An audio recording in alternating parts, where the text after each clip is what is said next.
Bonjour à tous et bienvenue dans ce troisième épisode de Parlons peu, parlons prêt by A Casa dos Brocas, le podcast pour réussir votre projet immobilier au Portugal. Aujourd'hui, nous abordons deux phases cruciales des étapes essentielles du projet immobilier au Portugal qui sont pendant, une fois que le bien est trouvé, et puis après, une fois qu'on devient propriétaire, qu'est-ce qui se passe, qu'est-ce qui est possible pour le financement au Portugal.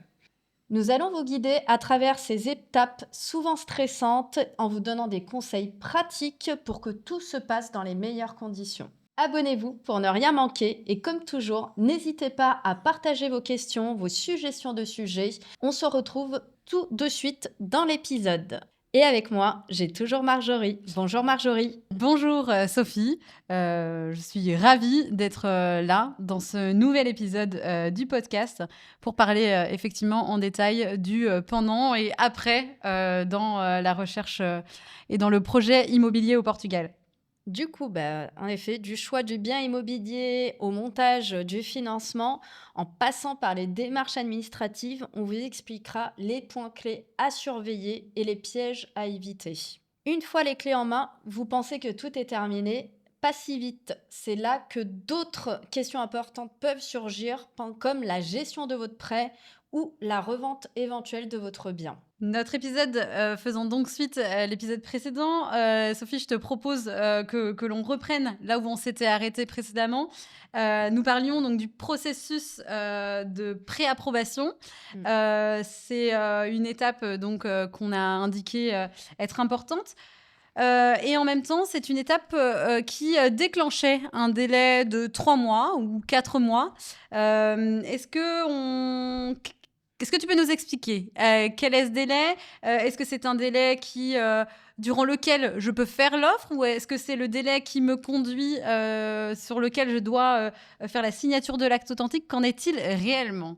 Alors, effectivement, comme on avait évoqué dans l'épisode précédent, après la préapprobation obtenue officiellement de la part de la banque, il y a un délai de 3 mois qui commence. Euh, En vérité, il s'agit vraiment du temps pour lequel l'opération doit se terminer.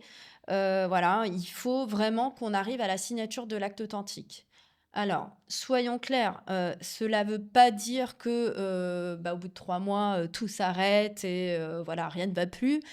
Cela veut juste dire qu'il faudra reprendre le dossier de zéro et recommencer, de nouveau une préapprobation qui Mhm. sera de nouveau valable 3 mois. Donc généralement, il y a un point qui est fait, en fonction de la durée qui passe, pour comprendre s'il est nécessaire de rallonger cette durée de 3 mois, s'il vaut mieux anticiper une préapprobation puisque, voilà, soit on a la sensation que le bien trouvé est, là et qu'on est juste en négociation, soit on n'a pas du tout trouvé et on coince sur le sujet et dans ce cas-là, il faudra qu'on réfléchisse, à de nouveau recommencer le dossier pour rallonger de nouveau cette Mhm. préapprobation. Donc, ça sera une réactualisation finalement de notre situation qui sera Exactement. faite par la banque. Oui, tout Mhm. à fait, puisque c'est important pour la banque de comprendre si tout reste stable dans Mhm. cette phase de préapprobation, s'il y a rebondissement, est-ce que tu aurais eu l'idée de faire un nouveau crédit entre-temps qui pourrait impacter le niveau d'endettement. Effectivement. Donc forcément, tout ça, quoi qu'il arrive, il y a toujours un regard qui sera Mhm. fait. Voilà, c'est juste que vraiment, pendant ce délai de 3 mois, voilà, on est juste dans la réactualisation Mhm. et non pas la reprise d'un dossier à zéro. D'accord. Très bien. Et alors, lorsque j'ai trouvé le bien, est-ce qu'il y a des points de vigilance qui concernent le bien à proprement dit? Est-ce que par expérience, tu pourrais me donner des conseils sur voilà, peut-être les documents administratifs qui entourent ce bien voilà. Clairement, il faut savoir qu'au Portugal, il n'y a pas de notion de notaire comme on peut connaître en France dans la transaction immobilière. Clairement, il n'y a pas de vérification rigoureuse des documents qui est faite par un tiers qui fait que voilà, on s'appuie sur lui comme en France voilà, pour vérifier toute cette partie-là. Donc, soit on a une bonne connaissance du sujet et on est en capacité de le faire soi-même, soit clairement on l'est pas et on doit avoir un interlocuteur qui soit en mesure de faire cette vérification pour nous. Alors clairement, au Portugal, la plupart du temps, on fait tout de même appel à un avocat ou en tout cas un service juridique qui peut être d'ailleurs au sein de l'agence immobilière s'il y a un agent immobilier qui est dans la boucle pour faire ces vérifications. Voilà, il y a quand même une vigilance à avoir parce qu'il est quand même commun au Portugal que les documents ne soient pas forcément actualisés, qu'il y ait eu entre-temps des agrandissements, des constructions. Alors, tout est à prendre avec beaucoup de recul. Mais voilà, en tout cas, c'est important de savoir à quel achat on a affaire et où est-ce qu'on va, quelle direction on prend avec le bien qu'on a trouvé. Effectivement, je pense qu'il faut être vigilant là-dessus, d'autant plus que quand on est francophone, on ne maîtrise pas non plus forcément tout à fait la langue et les spécificités des documents liés à un bien en lui-même. Donc voilà, effectivement, je ne peux que me prendre le conseil en me disant que le recours à un avocat ou à un service juridique, comme tu l'indiquais, ne peut que être un point de sécurisation, là encore, de l'achat, quoi. Bon, je te dirais même pour quelqu'un qui maîtrise la langue, Ouais, de toute ouais, façon, c'est vrai. on fait pas des achats tous les jours, hein, aussi bien en France qu'au Portugal. Voilà, sauf que encore une fois, il y a ce cadre en France qu'on ne retrouve pas au Portugal, d'où l'importance en tout cas, voilà, d'avoir quelqu'un qui maîtrise le sujet pour que cette transaction soit cadrée. Ouais. Voilà, il y a aussi un point important, clairement, c'est voilà, au-delà de cette vérification, c'est vraiment de se dire qu'au Portugal, le compromis de vente, hein, ce qu'on appelle au Portugal le CPCV, c'est vraiment un contrat qui est entre acheteur et vendeur uniquement. Par exemple, c'est un contrat qu'on peut même se passer de donner à la banque. Elle n'ira D'accord. pas vérifier voilà, les clauses, les tenants, les aboutissants de ce contrat. Elle, tout ce qui l'intéresse, c'est quel est le bien, envoyer son expert, l'évaluer. Alors qu'en France, clairement, il y a quasiment même pas, je dirais, il n'y a même pas d'étude de dossier officiel qui se fait si on ne présente pas un dossier complet avec un compromis. Donc voilà, donc il faut vraiment constater cette différence entre les deux pays et du coup, de dire attention, c'est un contrat voilà, entre deux parties où il est important de définir dès le départ avec le vendeur les clauses qui doivent y être. D'accord. Voilà, et souvent d'ailleurs les clauses, on les indique dans l'offre d'achat en indiquant j'achète tant et en termes de clauses, je voudrais qu'il y soit indiqué. Alors si éventuellement ça nous tient à cœur d'avoir clause suspensive d'obtention de prêt, donc c'est le moment de l'indiquer, cette demande. Ouais. Après, reste au vendeur de savoir s'il accepte ou pas. Mais par exemple, des obligations de travaux, par exemple, que le vendeur aurait dit oralement qu'il les prendrait en charge et que ça serait fait, tout ça, il faut clairement tout indiquer par écrit. Et il faut savoir qu'après, à un moment donné, s'il y a un désaccord entre les deux parties, on passe vraiment au juridique. Il n'y aura pas de notaire voilà, qui ira faire, on va dire, ce juge de paix dans la transaction immobilière comme on peut connaître en France. Et je me permets de rebondir sur un élément que tu as évoqué. Tu me parles d'experts mandatés par la banque. C'est particulier, je n'avais jamais encore entendu ce point. En tout cas, j'en ai jamais eu connaissance en France. C'est propre au Portugal alors. Oui, donc ça, l'intervention de l'expert, c'est en effet propre au Portugal, c'est vraiment mandaté par la banque. Il y a juste un point sur lequel je voudrais revenir avant de parler de ce sujet.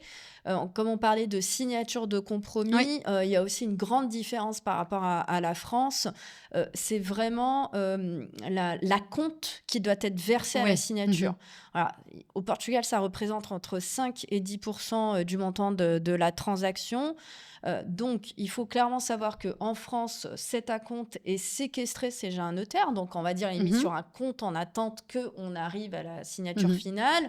Au Portugal, c'est complètement différent. D'accord. Voilà, dans le sens où l'acompte qui est proposé au vendeur lui est directement donné dès la signature du compromis. Donc voilà, donc ça peut aussi surprendre, oui, tout à fait, voire effrayer en fonction des montants qui peuvent être mis en jeu, parce que là, en effet, il n'y a pas cette notion de garde-fou comme on peut connaître en France via le notaire. Voilà, ça va directement au vendeur. Voilà, mais ça, c'est quelque chose qui est tout à fait commun au Ouais, Portugal. ouais. Mhm. Et il faut pas s'étonner demain dans le cadre d'un achat, voilà, d'avoir cette condition de dire, voilà, je donne 10%, alors voire plus, hein. Moi, j'ai vu tout type d'acompte se Mhm. faire, voire même 50% de la transaction quand quelqu'un Ouais. a vraiment envie de mettre de l'apport, parce que tout ça, c'est aussi une question de négociation. Ouais. Voilà, si on sait qu'un vendeur est pressé, il a besoin de fonds rapidement, on pourra peut-être se permettre de négocier un prix un peu plus bas, mais en mettant un acompte relativement élevé. Voilà, donc tout ça, c'est vraiment une question de négociation entre vendeur et acheteur. Ouais. Il n'y a pas de règle. Alors, la règle de base, c'est 5 à 10%. Ouais. Voilà, mais par contre, par exemple, au Portugal, donner 0 d'acompte, clairement, c'est quelque chose qui ne se fait Ouais. pas. Ouais. Voilà, je dis pas que c'est impossible. J'ai déjà vu ça en France, mais au Portugal, sincèrement, je ne l'ai pas vu. D'accord. Voilà. Donc, si revenir on- à l'expert, voilà. si on revient Exactement. du coup, à cette question qui Voilà. m'interrogeait. Donc, en effet, faut savoir que une fois que tu as cette phase de préapprobation qu'on a parlé au premier épisode qui est faite, le dossier est mis en attente le temps que tu trouves un bien. Donc là, en effet, on est dans la phase où tu as trouvé le bien. Et qu'est-ce qui se passe? Là, clairement, on passe en deuxième phase d'accord de la banque, c'est-à-dire qu'elle va mandater un expert qui va se déplacer, visiter le bien, D'accord. pour de son côté en faire lui-même sa propre évaluation. Ok. Voilà. Donc, il ne connaît pas la valeur d'offre d'achat que tu as faite. D'accord. Il va lui-même faire son expertise par rapport à ce qui se passe sur le marché, la localisation, la situation du bien, l'état du bien. La qualité du voilà, bien. la qualité Ouais. du bien. Et il va lui-même indiquer à la banque sa propre valeur. D'accord. Voilà. Qu'est-ce qui se passe? Il y a une confrontation. Ouais. La banque met combien le client achète, combien toi tu l'achètes. Ouais. On va parler de chiffres simples. Imagine, toi, tu l'achètes 100 000. Clairement, il va faire une confrontation avec la valeur de l'expert et voir qu'est-ce que ça donne. Ok. Donc après, il y a plusieurs scénarios Ouais, possibles. c'est ça. Soit l'expert indique la même valeur. Ok. Voilà, ça peut arriver. Donc, dans ce cas-là, pas de sujet. Pas de sujet, Ça on est d'accord. reprend l'approbation qui avait été obtenue. Soit c'est au-dessus de ce que tu as, toi, négocié. Donc, ça, c'est très bien pareil. C'est bien, ça indique qu'on a acheté, en tout cas, à un prix qui est avantageux par rapport à l'estimation de l'expert, en tout cas. C'est ce qu'on pourrait en déduire, Voilà. en effet.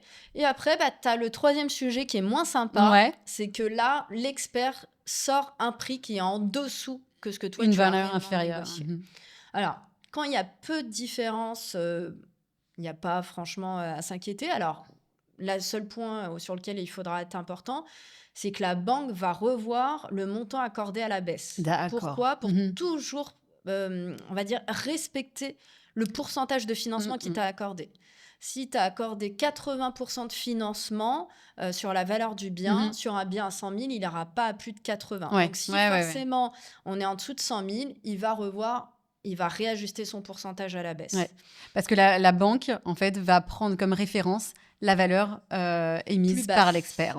En fait, elle prend la valeur plus basse des deux points des deux valeurs qui sont celle d'achat ou celle d'expertise. D'office, si la valeur de l'expert est moins importante que l'offre d'achat que nous avons faite, la banque d'office se basera sur la valeur estimée par l'expert. Voilà. Donc, forcément, là, il y a plusieurs encore scénarios possibles. Alors, il faut quand même, pour rassurer tout le monde, ces dernières années, on n'a pas eu ce genre de problématique, entre guillemets. Le marché est d'un tel dynamisme que les experts n'ont quand même pas tendance à sous-évaluer.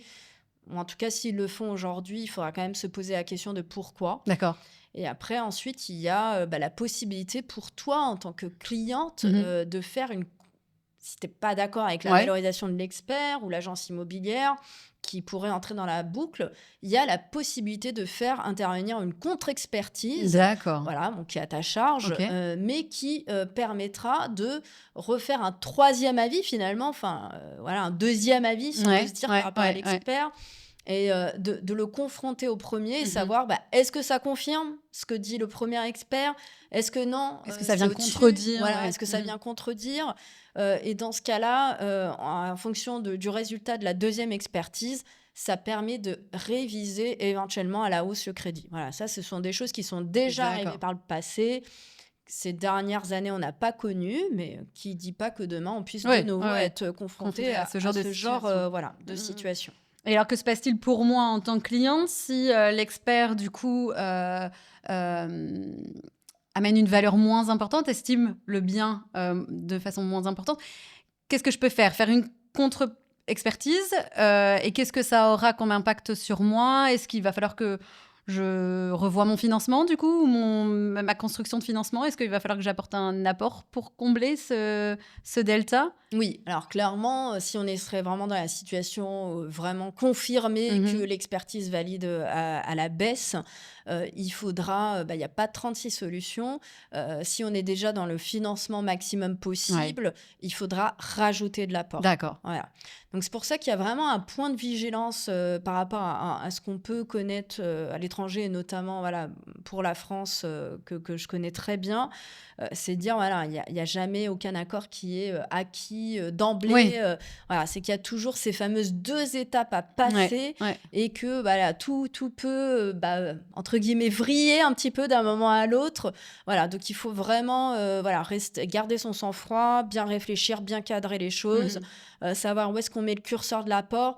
Et en effet, quand c'est possible, je ne peux que conseiller d'avoir toujours de la marge de sécurité Ouais. en termes Mhm. d'apport pour pouvoir combler ces éventuels Mm, mm, imprévus mm, qui mm. peuvent surgir pendant toute la phase de cette demande de financement et de cette transaction immobilière. Mhm. Donc en fait, finalement, l'analyse bien est quand même une étape très importante Mm. et qui va venir finalement acter réellement le financement et à quelles conditions.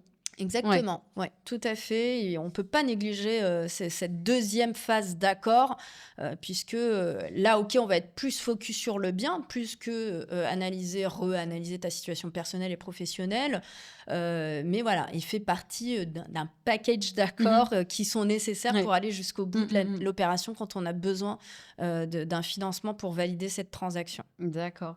Et à quel moment, du coup, tu conseilles de revisiter le bien? C'est plutôt à ce moment-là qu'on... Alors ça, je dirais, c'est comme dans toute transaction Ouais. immobilière, aussi bien en France qu'au Portugal, ça c'est une règle qui, pour le coup, est commune. Je peux que inviter les clients à refaire une visite à la veille de la signature de Mhm. l'acte authentique pour quand même s'assurer que tout ce qui a été visité, vu, convenu avec le vendeur est respecté. Là, j'ai eu un cas pour te dire d'une cliente qui a négligé cette partie-là et qui, après la signature, va forcément récupérer les clés, va avec joie visiter le bien. Ce sont des détails, mais forcément, ça déçoit et ça met un goût amer à Mm. cet Ouais. achat. A priori, la maison était dans un état de saleté Ah. incroyable. Tous les volets roulants, la plupart ne marchaient plus. Voilà, il y avait plein de choses comme ça qui fait que elle s'est sentie avec beaucoup de frustration et un peu, je dirais, un peu pas respectée ni trahie Mhm.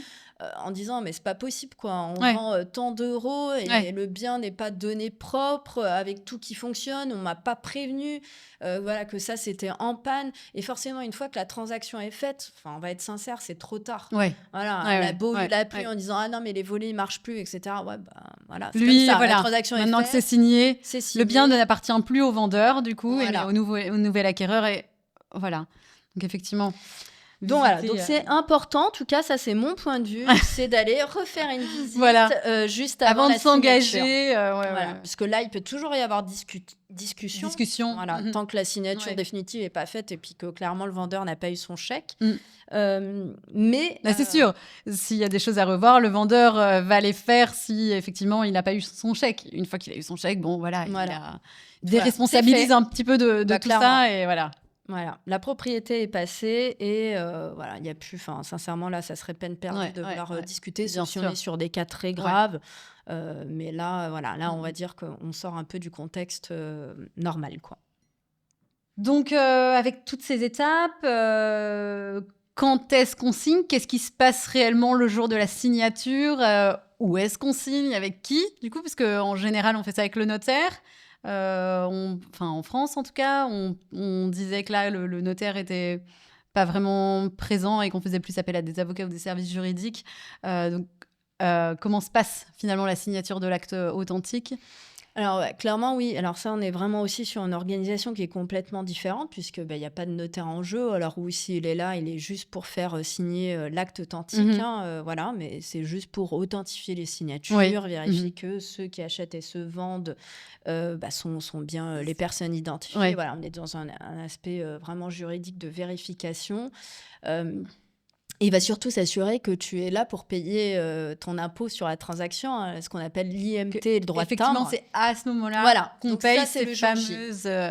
ces fameux impôts, et charges, qu'il faut prévoir qu'il faut prévoir déjà en amont.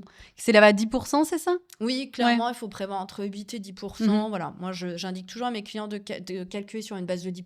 C'est simple, c'est rapide à calculer. Je pars du principe qu'il vaut mieux prévoir plus que pas Ouais, assez. ouais. Donc voilà, je fais toujours un compte rond à 10, mais la réalité, on est entre 8 et 10, Mmh. quoi. D'accord. Voilà, donc ça, c'est vraiment quelque chose qui se paye le jour J, qu'il est impératif d'avoir un apport Mmh. disponible. De toute façon, la banque va aussi s'en assurer. Voilà, et moi, en tant que courtier, je suis aussi là pour m'assurer que tout est cadré à ce niveau-là, hein, que le plan de financement couvre bien l'ensemble des frais qui sont liés à la transaction. Mais voilà, tout ce qui concerne, on va dire, l'IMT et le droit de timbre se paye ce jour-là. Mmh. D'accord. Et est-ce que, là, du coup, signature, je suis propriétaire de mon bien. Est-ce que si j'ai fait appel à tes services, notre relation s'arrête ici? Bah, clairement, non. Pour ma part, alors, peut-être oui pour un certain temps, quoique, hein, moi je dis toujours oui, pour être présente à la crémaillère. Mais bon, voilà, pour revenir, à des discussions, on va dire, plus sérieuses, non, parce qu'au Portugal, on va dire que revoir ses conditions de financement, c'est quelque chose qui est assez, qui peut très rapidement revenir et assez Mmh. régulier. Alors, généralement, il y a une phase plutôt tranquille, lorsqu'on est, à taux fixe, Ouais, on voilà, en parlait effectivement, précédemment, voilà, il faudrait vraiment qu'il y ait une chute de taux pour que ça puisse, être intéressant de Mmh. renégocier, son crédit. Mais en tout cas, dès qu'on passe en variable au plus tard, voilà, il faut vraiment, consulter régulièrement son courtier, pour, bah, savoir un peu quelles sont les tendances du marché, quelles sont les conditions, et du coup, bah, est-ce que ça devient intéressant de pouvoir rediscuter avec sa banque ou de se faire racheter son Ouais, crédit ouais. par, un établissement, extérieur? On Voilà. a plusieurs solutions du coup, qui s'offrent à nous, même après. Dans l'après, on peut effectivement, renégocier ou racheter son crédit Oui. et ça, c'est quelque chose en tout cas sur lequel tu accompagnes, tes clients ou des nouveaux clients qui arrivent en cours de parcours, et sur lequel tu les accompagnes aussi, quoi. Oui, donc clairement, voilà, il y a 2 points importants qui interviennent dans la vie, du crédit une fois qu'on a acheté son Mmh. bien. Voilà, c'est cette possibilité de renégociation ou même, je dirais, bah, une fois que la phase fixe est passée, c'est se dire: «Ah bah non, finalement, je me sens, toujours plus confortable en taux fixe, j'ai pas envie de ce côté, de Mmh. variation». Bah, je vais renégocier, je vais faire en sorte de me faire racheter mon crédit pour repasser de nouveau en fixe, voilà, avec les D'accord. Mmh. donc tout ça, bah, forcément, ça nécessite de refaire un point avec son courtier pour comprendre quelles seront les conditions du Mmh. marché à ce Ouais, moment-là, ouais. savoir quels sont les montages qui seront possibles, puisque bah, tout ce qu'on se dit aujourd'hui, je suis incapable de te dire Ouais, ouais. qu'est-ce qu'il en sera demain. Demain, bien sûr. Voilà, donc tout ça, c'est important d'actualiser à chaque fois les informations. Et s'il y a un point sur lequel je peux quand même insister de manière générale, c'est que tout ce qu'on peut se dire aujourd'hui, je suis incapable de te dire, même dans 6 mois, Ouais, ouais. si les conditions de préapprobation, les conditions d'expertise seront toujours les Bien mêmes. sûr. Donc Mmh. voilà, il est toujours important d'actualiser ces informations. Ouais, ouais. Voilà, tout peut changer rapidement, Ouais. surtout dans le domaine de la finance, dans le domaine bancaire. Mmh, mmh. Et tout ça, il faut se faire valider. Ouais. Voilà, donc si on parle des conditions d'aujourd'hui, il faut savoir également si tu envisages une revente, Mmh. bah, quelles sont les conséquences, voilà, aussi bien au niveau fiscal qu'au Ouais. niveau bah, Mmh. du coup bancaire, puisque en cas de revente, il y a aussi les indemnités à prendre en compte. Oui. Voilà, et qui diffère C'est vrai. si on est en taux fixe ou si on est en taux variable à ce moment-là. D'office, les indemnités de remboursement anticipé sont là. Oui, Ouais. clairement, elles sont là, sauf que si tu es en taux fixe au moment de cette transaction, de ce souhait de vente, tu seras à 2% d'indemnité. Si tu es en taux variable, Ouais. tu passes à 0,5. Et attention, tout ça, c'est sans limite. Donc, c'est pas comme en France où il y a maxi 6 mois d'intérêt. Non, là, on est vraiment sur 2% sans limite, 0,5 sans limite. Donc, mine de rien, 1,5 d'indemnité de remboursement anticipé en fonction de la somme que tu as Oui, bien sûr. empruntée, ça peut quand même avoir un impact en termes de coûts et d'optimisation. Et tout ça, c'est important de pouvoir se projeter dès le départ dans sa C'est ce que stratégie. j'allais dire quoi. finalement. C'est là où on arrive au bout du processus, mais on se rend compte que toutes les étapes précédentes ont été importantes. C'est dans la détermination du cahier des charges dont on parlait dans la vidéo précédente, où on se dit, voilà, est-ce que c'est un achat qu'on souhaite, enfin un bien qu'on souhaite garder sur un moyen long terme, ou c'est juste un investissement et dans 2 ans, on l'aura revendu. Alors à ce moment-là, c'est vrai que si on part sur un taux mixte, il faut prévoir que la période de taux fixe, elle est cruciale. Parce que si je vends pendant ma période de taux fixe, j'aurai une indemnité de remboursement anticipé de 2%. Donc, Voilà. Donc, ouais. c'est important d'avoir tout de suite une stratégie dès Ouais, le départ, tout à même fait. si on n'a pas de boule de cristal, Bien sûr. comme on dit.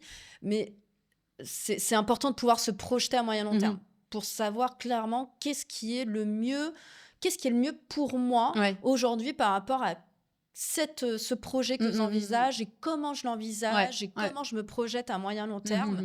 Voilà, je dirais que ça reste accessible en fonction du montant emprunté, mais si on peut optimiser tout ça dès le départ et en tout cas en avoir conscience de où est-ce qu'on va avec ce financement, dans quelles conditions, qu'est-ce qui se passe demain en cas de renégociation nécessaire ou de revente, voilà, on aura eu une solution de financement et des conditions de financement qui seront optimes. Ouais.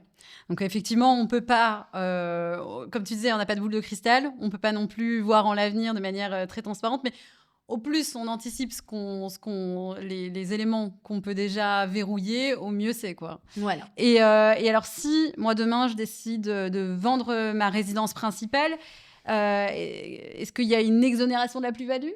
Alors, puisque là, on est dans un marché où, voilà, qui est plutôt à la hausse, où on sait que les biens ont pris de la valeur au Portugal. En tout cas, la valeur des biens a augmenté. Est-ce que si je suis propriétaire actuellement et que j'ai une plus-value sur ma résidence principale, je peux...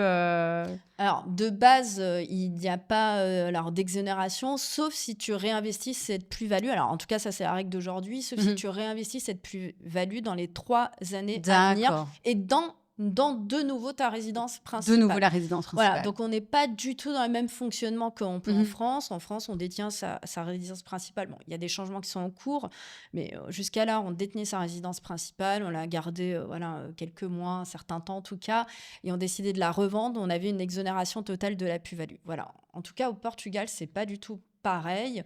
Voilà, on parle bien de résidence principale et non pas secondaire ou locative. Et aujourd'hui, en tout cas, il y a vraiment cette condition de dire exonération est possible que si réinvestissement dans les 3 ans dans de nouveau une résidence principale. Voilà. Donc attention à ce point-là, à se faire vérifier par un conseil en fonction de l'impact que ça pourrait avoir au niveau fiscal. Okay. Mais en tout cas, on est sur une organisation, encore une fois, qui est différente. Qui est bien par rapport à la France. ouais, tout à fait. Je pense qu'on a fait le tour, à moins que tu aies d'autres éléments à nous apporter, mais c'était très riche encore une fois. Merci beaucoup pour toutes ces informations que tu as pu nous donner. On connaît maintenant l'ensemble des spécificités du processus de financement pour une acquisition d'un bien immobilier. Le avant, dans notre vidéo précédente, le pendant et après désormais. Nous avons pu constater la nécessité de se faire accompagner par des professionnels et notamment des courtiers de confiance qui ont une méthodologie de travail et un véritable accompagnement et une véritable écoute client. Et voilà, je te laisse peut-être le mot de la fin, Sophie. Est-ce que tu pourrais nous donner une dernière petite clé, un dernier message Clairement, oui. Moi, je pense que par rapport à ce qu'on a dit, pour moi, le succès, voilà, d'un projet immobilier au Portugal, il passe vraiment dans la bonne Mhm. préparation, dans l'anticipation, dans bien comprendre comment ça marche au Portugal et de pas, en tout cas pour, une clientèle, voilà, francophone, pour des gens qui viennent de France, ne pas arriver avec ces idées Ouais, préconçues comme on ouais. connaît en France. Voilà, pour ne pas, avoir ce sentiment de Mhm. frustration et de ne pas avoir de compréhension, voilà, pourquoi j'ai pas autant de cadres et cetera. Bon, le pays est Et comme comme ça, ça, on doit voilà, l'accepter, on doit se mettre, l'intégrer voilà, et le comprendre et c'est tout ton rôle, justement auprès de tes clients voilà. francophones, du coup. Nous nous retrouverons très prochainement dans un épisode un peu spécial où Sophie et moi aborderons un sujet un peu plus personnel nous vous expliquerons un petit peu notre expérience familiale d'installation au Portugal. Vous pouvez retrouver toute notre actualité sur notre site internet et sur nos réseaux sociaux. À très vite dans un prochain épisode de Parlons peu, parlons prêt. Merci d'avoir été avec nous et à très bientôt. À bientôt.